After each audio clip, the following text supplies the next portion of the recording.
नमस्कार विद्यार्थी मित्रांनो. आज आपण गोपाळचे शौर्य या पाठाचा तिसरा भाग पाहत आहोत.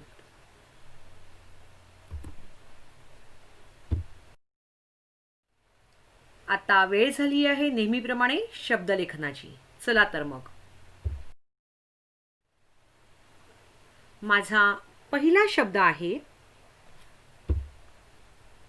रौद्र रूप. एकच शब्द आहे. रौद्र रूप. रौद्र रूप.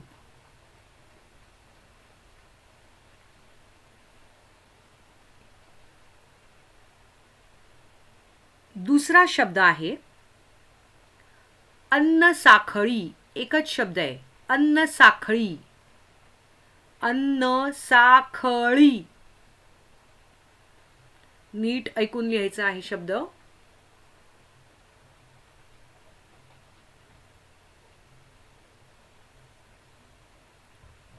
तिसरा शब्द आहे तृणभक्षी. तृणभक्षी. तृणभक्षी.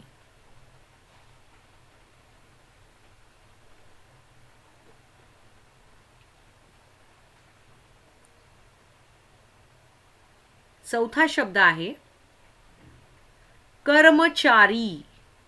कर्मचारी.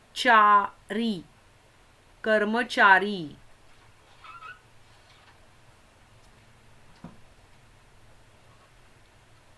झालं. पाचवा शब्द आहे अग्निशमन. अग्निशमन. अग्निशमन.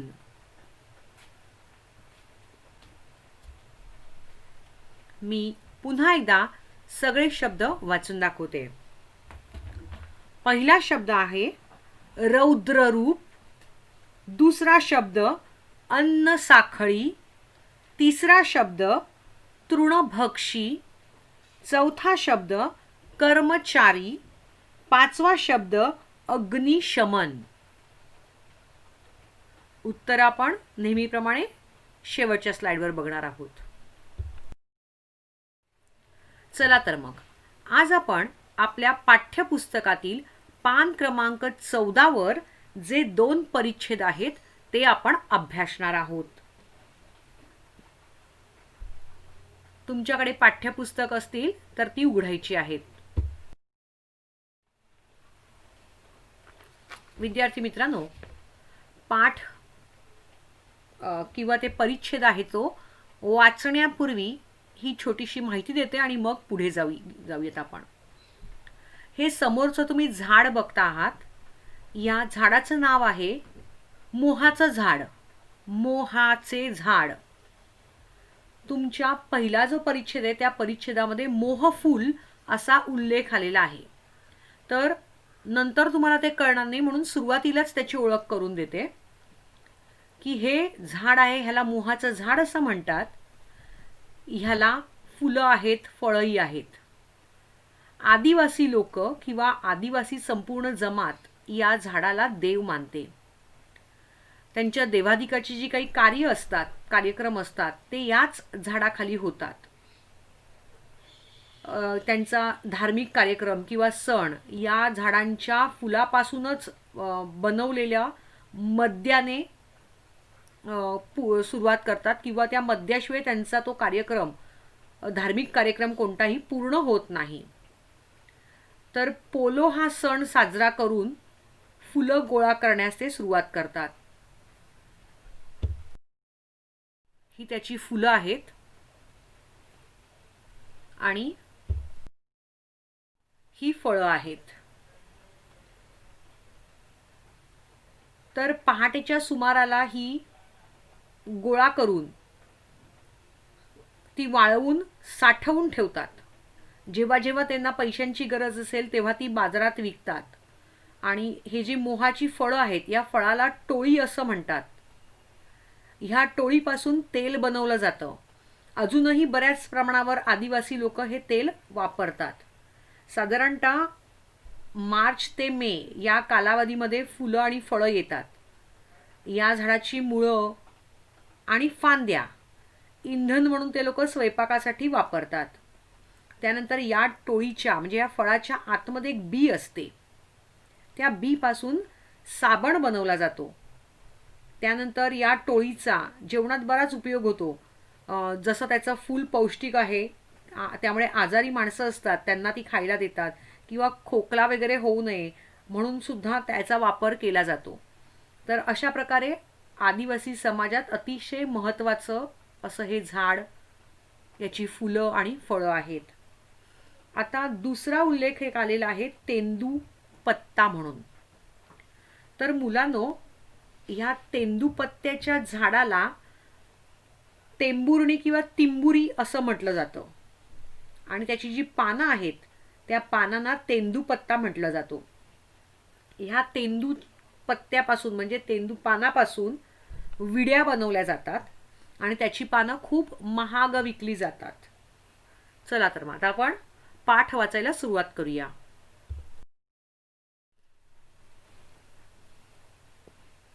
पहिला परिच्छेद आहे, गवत जाळल्यामुळे पुढील वर्षी पावसाळ्यात गवताची चांगली वाढ होते.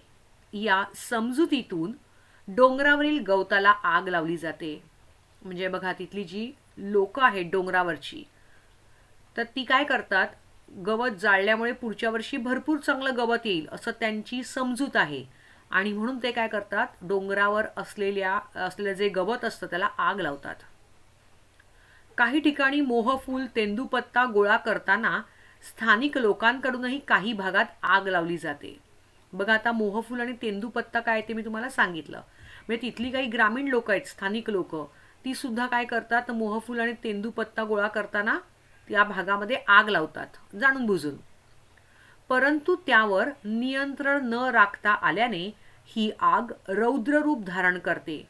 म्हणजे त्याच्यावर कंट्रोल करता येत नाही, कारण का ती लिमिटेड जागा नसते, तर मोठमोठी जंगलं असतात डोंगरावरची, आणि त्यामुळे त्याला जी आग लावली जाते किंवा ते जाळवण्यासाठी पेटवलं जातं, मग ती आग वाऱ्याबरोबर सगळीकडे पसरत जाते आणि नंतर मग ती कंट्रोलमध्ये राहत नाहीत, म्हणजेच रौद्र रूप धारण करते. त्यामध्ये डोंगरावरील गवत जळून नष्ट होतं, त्याचबरोबर अनेक लहान मोठे झाडेही जळतात. म्हणजेच केवळ गवत जळत नाही, तर त्याबरोबर लहान मोठी जी झाडं असतात, वणवा जर मोठ्या प्रमाणात लागला असेल तर मोठ्या प्रमाणात नुकसान होतं. काही वेळेला जसं हिमाचलमध्ये वगैरे मागे नैनितालच्याकडे आग लागली होती एक 4-5 वर्षापूर्वी. ती जवळपास 10 ते 12 दिवस धगधगत होती. त्यानंतर अमेझॉनच्या खोऱ्यामध्ये सुद्धा आग लागली होती.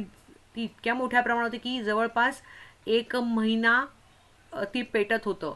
तर अशा प्रकारे ह्या आगीबरोबर मोठमोठी झाडं सुद्धा जळतात आणि फार नुकसान होतं. केवळ झाडांचं नुकसान होतं असं नाही, तर पुढे बघा, झाडांच्या आसऱ्याला राहणारे अनेक पक्षी व प्राणी हेही आगीचे भक्ष्य बनतात. म्हणजेच केवळ झाडं जळत नाहीत, गवत जळत नाही, तर झाडांवर अवलंबून असलेले पक्षी आहेत, प्राणी आहेत, हे सुद्धा त्यामध्ये मृत्युमुखी पडतात.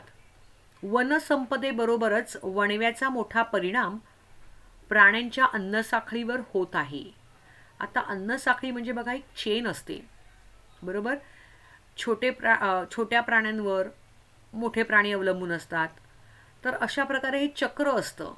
मग काही पक्षी किंवा प्राणी जे असतात हे झाडांवर अवलंबून असतात, फळांवर, फुलांवर किंवा पानांवर, हत्तीसारखे प्राणी. तर हे जे एक सर्कल असतं, तर ते वनसंपदा म्हणजे जी जंगलं वगैरे आहेत त्यांच्याबरोबरच एकमेकांचा संबंध येत असतो आणि अशा प्रकारे एक चेन असते, त्याला अन्नसाखळी असं म्हटलं आहे. हिरव्या पाल्याच्या शोधात तृणभक्षी प्राणी जंगलाकडे वळतात. आता हिरव्या पाल्याच्या शोधात तृणभक्षी, तृण म्हणजे काय, तर गवत. तृणभक्षी म्हणजे गवत खाणारे प्राणी. आता कोण आहे, हरणं वगैरे आहेत, जी हिरव्या रंगाचे झाडं असतात, छोटी छोटी कवळी कवळी पाला वगैरे ते खातात. हत्ती आहेत. तर असे प्राणी जंगलाकडे वळतात, परंतु अशा वणव्यामुळे त्यांच्या जीविताला धोका निर्माण होतो. मग जर जंगलामध्ये आग लागली तर किंवा वणवा पसरला तर काय होतं, त्यांना सुद्धा धोका निर्माण होतो. बऱ्याच वेळा डोंगर भागात फिरायला म्हणून जाणारे काही पर्यटक धूम्रपान करतात. आता पर्यटक म्हणजे कोण? तर पर्यटनासाठी फिरायला जाणारे असतात त्यांना पर्यटक असं म्हणतात. फिरणं म्हणजे पर्यटन करणं. तर बऱ्याचदा काय होतं की डोंगर भागात ट्रेकिंग वगैरेसाठी लोक फिरायला वगैरे जातात आणि मग तिथे धूम्रपान करतात, नशापान वगैरे करतात, स्मोकिंग वगैरे करतात. विडी पेटवण्यासाठीची आगपेटीची जळती काडी जंगलात फेकतात. म्हणजे स्मोकिंग करणारे ते काय करतात की ते काडी असते आगपेटी माचीस, ती तशीच जळती काडी जंगलामध्ये फेकली जाते. या जळत्या काडीमुळे वाळलेले गवत पेट घेते आणि पुढे त्याचे वणव्यात रूपांतर होते. आणि मग काय होतं, ती काडी विजलेली नसते बऱ्याचदा आणि त्यामुळे त्या काडीमुळे छोट्याशा आगीचं रूपांतर मोठ्या प्रमाणावर होतं आणि गवत पेटलं जातं, वाळलेलं गवत असतं आणि मग ते पुढपर्यंत सगळीकडे पसरलं जातं आणि पुढे त्याचं वणव्यामध्ये रूपांतर होतं, म्हणजे मोठ्या प्रमाणामध्ये आग लागली जाते. या वणव्यामुळे जंगलांमध्ये पुनर्निर्मिती व चाऱ्याची उपलब्धता यावर विपरीत परिणाम होत आहे.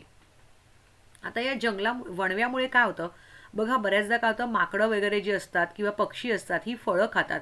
फळं खाल्ल्यानंतर त्याच्या विष्ठेतनं ज्या बिया खाली पडत असतात तर त्या बियांमधून काय होतं, झाडांची पुनर्निर्मिती होत असते. किंवा गवत असतं ते वरचं गवत खाल्लं जातं प्राण्यांकडून, मग त्याची मुळं तशीच जमिनीमध्ये असतात, त्यातनं पुन्हा चारा निर्माण होत असतो, पुन्हा गवत निर्माण होत असतं आणि मग ते प्राण्यांना मिळत असतं.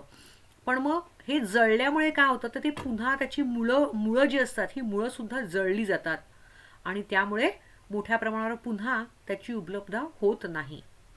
आता शेवटचं वाक्य आहे या परिच्छेदातलं, प्राणी व वृक्ष वाचवण्यासाठी वणवा लागू नये यासाठी सर्वांनी काळजी घेणे गरजेचे आहे. आता ह्या पूर्ण परिच्छेद जो दिला होता ह्यातून आपल्याला काय कळलं, तर प्राणी व वृक्ष वाचवण्यासाठी वणवा लागू नये यासाठी आपण काय घेतली पाहिजे, काळजी घेतली पाहिजे.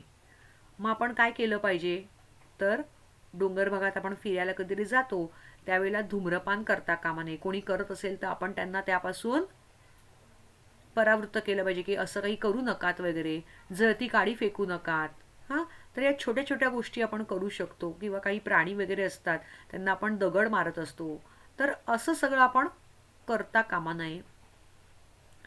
तर असा हा परिच्छेद होता. आता या परिच्छेदावर आधारित तुमच्या वर्कबुकमध्ये म्हणजेच व्यवसायामध्ये प्रश्न दिलेले आहेत. आता ते आपण प्रश्न पाहूया.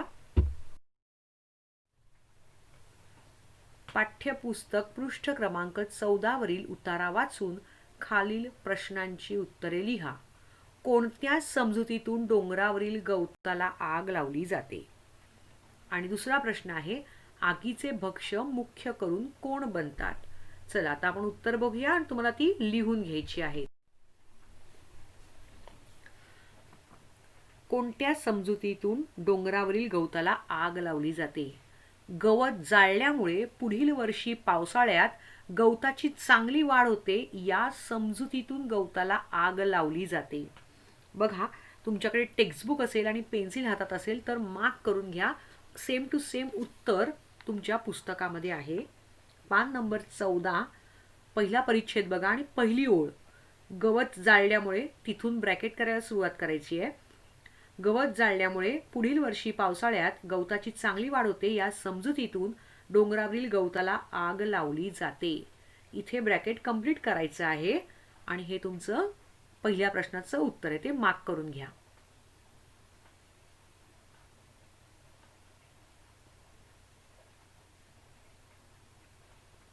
झालं. चला आता आपण दुसरा प्रश्न बघूया. आगीचे भक्ष्य मुख्य करून कोण बनतात? बघा,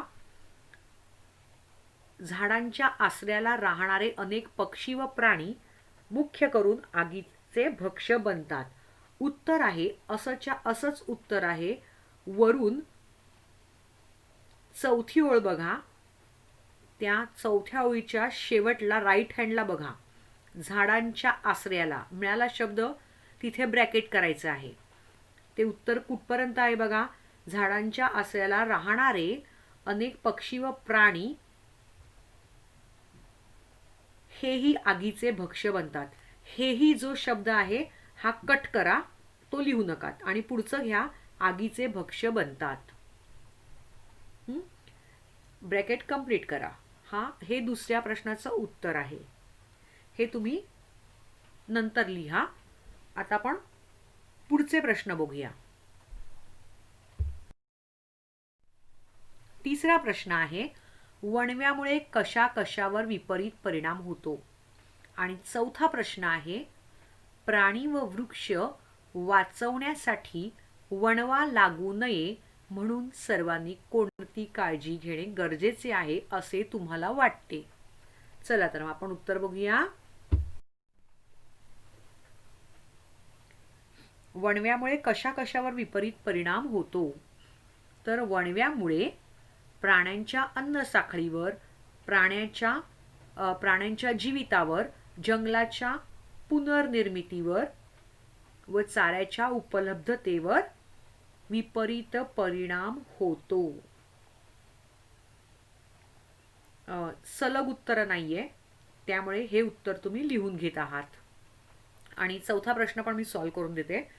प्राणी व वृक्ष वाचवण्यासाठी वणवा लागू नये म्हणून सर्वांनी कोणती काळजी घेणं गरजेचं आहे असं तुम्हाला वाटतं.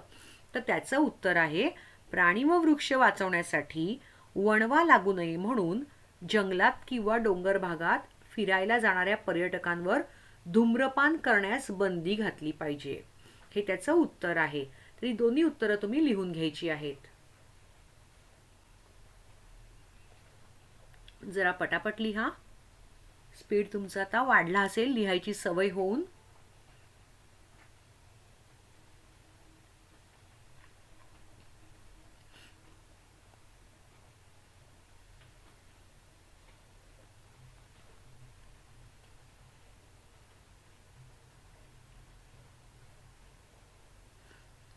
व्यवस्थित शब्द बघून, शब्द न चुकता जसेच्या तसे लिहायचा प्रयत्न करा.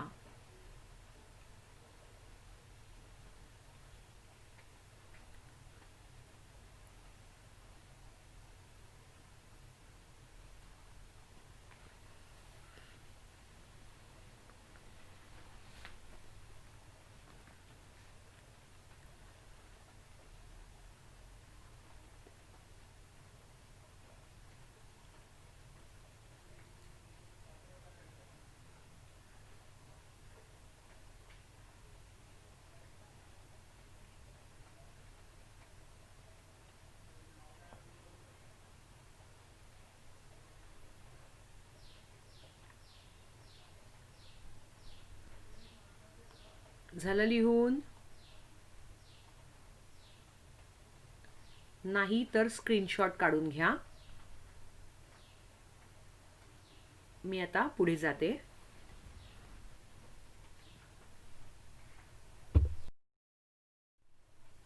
आपल्याला दुसरा परिच्छेद दिलेला आहे, अग्निशमन सेवा असं. मुलांनो, ही जी गाडी आहे याच्यावर लिहिलेलं आहे अग्निशमन सेवा, म्हणजेच अग्निशामक दलाची गाडी, ज्याला तुम्ही फायर ब्रिगेड असं म्हणता. चला आता काय लिहिले बघूया, वाचूया आपण. अग्निशमन सेवा. कोठेही आग लागली तर एक लाल रंगाची गाडी जोरजोरात घंटा वाजवत आगीच्या ठिकाणी येते. येते की नाही? हिंदीमध्ये याला दमकल म्हणतात, माहितीये का? आग विझवण्याची गाडी येते. त्यातील कर्मचारी पाण्याच्या मोठमोठ्या नळकांड्या घेऊन आग आटोक्यात आणतात. आता काय होतं याच्यामध्ये, तरी गाडी जेव्हा इमर्जन्सी असते त्यावेळी त्याच्यामध्ये घंटा असते. ती घंटा अशी वाजवत वाजवत येते, जेणेकरून लोकांना कळतं की कुठेतरी आग लागलेली आहे. किंवा रस्त्यावरून जाणारी जी वाहनं असतात ती काय करतात, ह्या अग्निशमन दलाच्या गाडीला जागा देतात पहिल्यांदा पुढे जाण्यासाठी. आणि मग ती गाडी आग विझवण्यासाठी जात असते. त्यातील काही कर्मचारी, त्यामध्ये काही कर्मचारी असतात, पाण्याच्या मोठमोठ्या नळकांड्या घेऊन आग आटोक्यात आणतात. आता नळकांड्या म्हणजे काय, तर पाईप असतात त्यात मोठमोठे. ही जी गाडी असते त्या गाडीमध्ये एक टाकी असते, त्या टाकीमध्ये पाणी असतं आणि त्या पाण्याने ते काय करतात, खूप फोर्सने ते पाणी येऊ शकतं. चित्रात पण बघा तुम्ही दाखवलेलं आहे, त्याचे स्पीड वगैरे असतात पुढच्या बाजूला. तर त्या पाईपने ते काय करतात, पाणी जिथे आग लागलेली आहे तिथे ते स्प्रे करतात आणि आग विझवण्याचा प्रयत्न करतात. आग विझवतात. या दलातील कर्मचाऱ्यांच्या हालचाली खूप वेगवान व शिस्तबद्ध असतात. आता कर्मचारी म्हणजे कामगार, तिथे काम करणारे. तर ते फार अगदी स्पीडने काम करत असतात, वेगवान आणि शिस्तबद्ध सगळं करत असतात. म्हणजे अगदी घाई गडबड न करता अगदी व्यवस्थित विचार करून आग विझवण्याचं ते काम करत असतात. आग विझवण्याचे हे प्रात्यक्षिक बघण्यासारखे असते. बघा आपल्या शाळेत सुद्धा आपण वर्षातून एकदा ह्याचं प्रात्यक्षिक ठेवत असतो. पुढचा परिच्छेद बघूया. आग लागणे, घर पडणे, झाड पडणे, मोठा अपघात होणे अशा आपत्कालीन परिस्थितीतून आपल्याला बाहेर काढण्याचे काम अग्निशमन दल करते. म्हणजे केवळ आग विझवण्यासाठीच ही गाडी येत नाही किंवा ह्यातले कर्मचारी, तर या व्यतिरिक्त काय करतात, जिथे आग लागलेली असेल किंवा घर पडलेलं असेल, झाड पडलेलं असेल, मोठा अपघात झालेला असेल, तर ज्या ज्या वेळेला अशी आपत्कालीन परिस्थिती निर्माण होत असते त्यावेळेला हे अग्निशमन दल काय करतं, आपल्याला त्या परिस्थितीतून बाहेर काढण्यासाठी मदतीसाठी येत असतं. या दलास पाचारण करण्यासाठी 101 या करमुक्त दूरध्वनी क्रमांकावर संपर्क साधतात. आता मी अर्धच वाक्य घेते, त्याचं एक्सप्लेनेशन देते. पाचारण करणे म्हणजे बोलवणे. म्हणजे या दलाला जर बोलवायचं असेल तर काय करायचं, करमुक्त मीन्स टॅक्स फ्री. दूरध्वनी क्रमांक म्हणजे फोन नंबर. 101 हा नंबर आहे, कायम लक्षात ठेवायचा आहे तो. कधी त्याची गरज लागली तर 101 वर कॉल केल्यानंतर तुम्हाला तत्काल मदत उपलब्ध केली जाते. व आपत्कालीन घटना घडलेल्या ठिकाणचा पत्ता व थोडक्यात तपशील देतात. म्हणजे ज्या ठिकाणी अशी घटना घडलेली आहे, तुम्हाला जी मदत हवी आहे ती 101 वर तुम्ही कॉल करायचा आणि तुमचा ॲड्रेस सांगायचा की तुम्हाला ताबडतोब मदत मिळेल. अग्निशमन दल घटनास्थळी तात्काळ पोहोचते. म्हणजे लगेचच फोन केल्यानंतर ते लगेचच तुम्ही त्या ठिकाणावर इच्छित ठिकाणी पोहोचते. आपल्याला मदत करण्यासाठी आलेल्या या कर्मचाऱ्यांना आपण सहकार्य केलं पाहिजे. म्हणजे ते आपल्यासाठी मदतीला येतात, त्यामुळे त्यांना जी काही आपल्याकडून मदत हवी असेल ती आपण लगेचच केली पाहिजे. ते देत असलेल्या सूचनांनुसार वागले पाहिजे, कारण ते फुल ट्रेन असतात, वेल ट्रेन असतात आणि त्यामुळे त्यांनी जे आपल्याला सूचना ते देत असतात त्यानुसार आपण त्या सूचनांचं पालन करणं गरजेचं आहे. त्यांच्या कामात व्यत्यय येणार नाही असे आवर्जून पाहिले पाहिजे. म्हणजे त्यांचं काम आपल्यामुळे थांबता कामा नये. कळलं? याची काळजी आपण घेतली पाहिजे, कारण अग्निशमन दल हा आपला मित्र आहे. हे सगळं आपण कशासाठी करणार आहोत, तर ते आपल्याला मदत करतायत आणि ते आपले मदत करतायत म्हणजे हितचिंतक आहेत, आपले मित्र आहेत. मला वाटतं तुम्हाला पॅसेज कळला असेल. आता आपण प्रश्नांकडे वळूया. बघा तुमच्या वर्कबुकमध्ये पाठ्यपुस्तक पृष्ठ क्रमांक 14 वरील अग्निशमन सेवा हा उतारा वाचून खालील प्रश्नांची उत्तरे लिहा. पहिला प्रश्न आहे, आग विझवण्यासाठी कोणते दल तत्पर असते? दुसरा प्रश्न आहे, अग्निशमन दलास पाचारण करण्यासाठी कोणत्या करमुक्त दूरध्वनी क्रमांकाशी संपर्क साधावा? आणि तिसरा प्रश्न आहे, अग्निशमन सेवा दल कोणत्या स्वरूपाची कामे करतात? पाठ्यपुस्तक समोर ठेवायचं आहे, पेन्सिल जवळ ठेवायची आहे.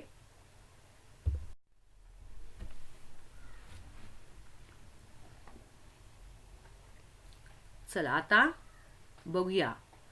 पहिला प्रश्न होता, आग विझवण्यासाठी कोणते दल तत्पर असते? कोणतं दल तत्पर असतं?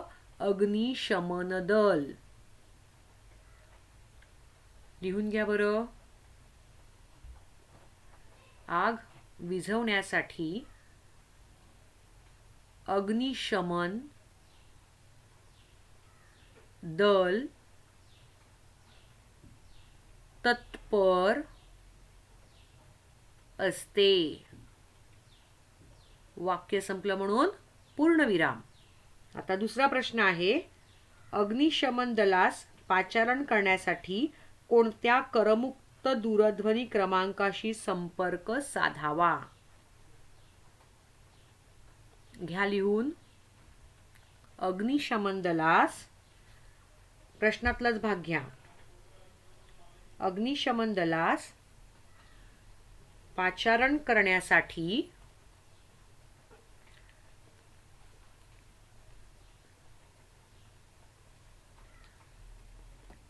101 म्हणजेच 101 किंवा 101 मराठीमध्ये नंबर लिहायचा आहे. या आता पुढलं प्रश्नामधून लिहायचंय. करमुक्त दूरध्वनी क्रमांकाशी संपर्क साधावा.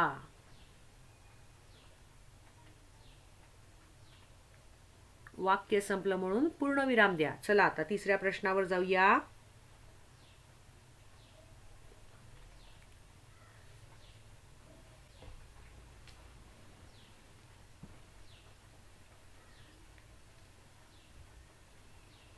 अग्निशमन सेवा दल कोणत्या स्वरूपाची कामे करतात?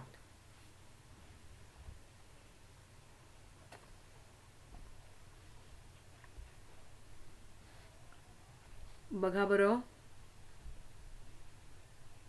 अग्निशमन दल किंवा अग्निशमन सेवा दल आग लागणे, घर पडणे, झाड पडणे, मोठा अपघात होणे अशा आपत्कालीन परिस्थितीतून लोकांना बाहेर काढणे इत्यादी स्वरूपाची कामे करतात. वाक्य संपलं म्हणून पूर्णविराम द्या.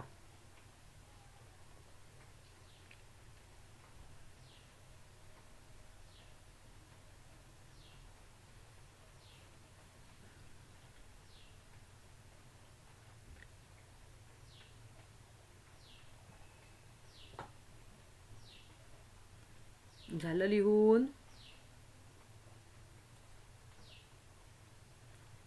अक्षर वळणदार येऊ दे.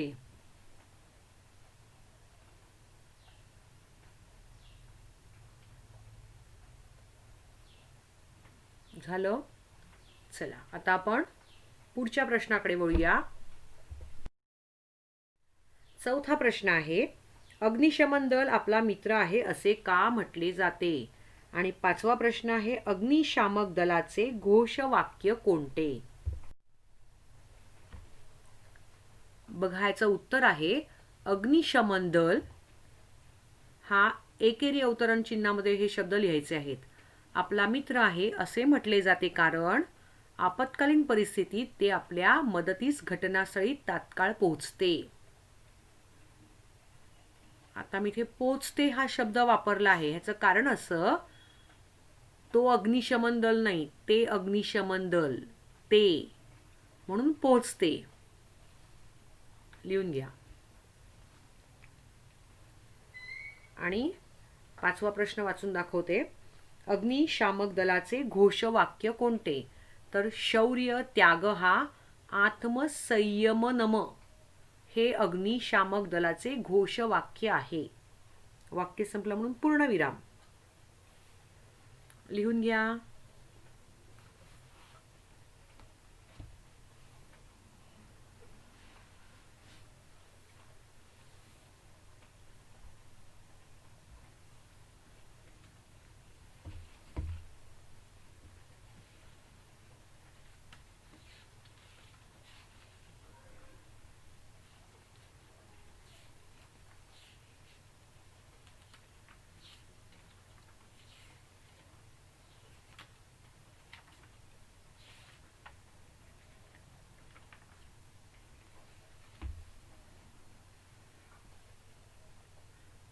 व्यवस्थित लिहून घ्या, चुका नकोत.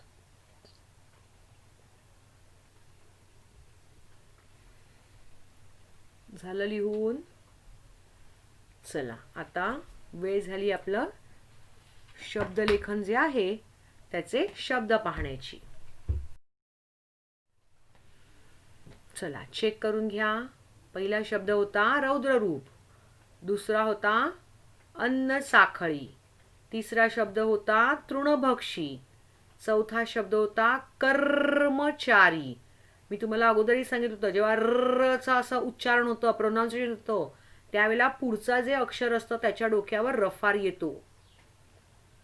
पाचवा आहे अग्निशमन. चेक करा, चुकलं असेल तर प्रत्येक शब्द 5 वेळा लिहायचा आहे. मुलांनो, आता तुमच्या वर्कबुकमध्ये पान नंबर 23 आणि 24 यावर प्रथम घटक चाचणी 1 ते 4 पाठ गुण 20 वेळ 1 तास अशी प्रश्नपत्रिका दिलेली आहे. तर ती मी काही सोडवून देणार नाहीये, ती तुम्हाला सोडवायची आहे.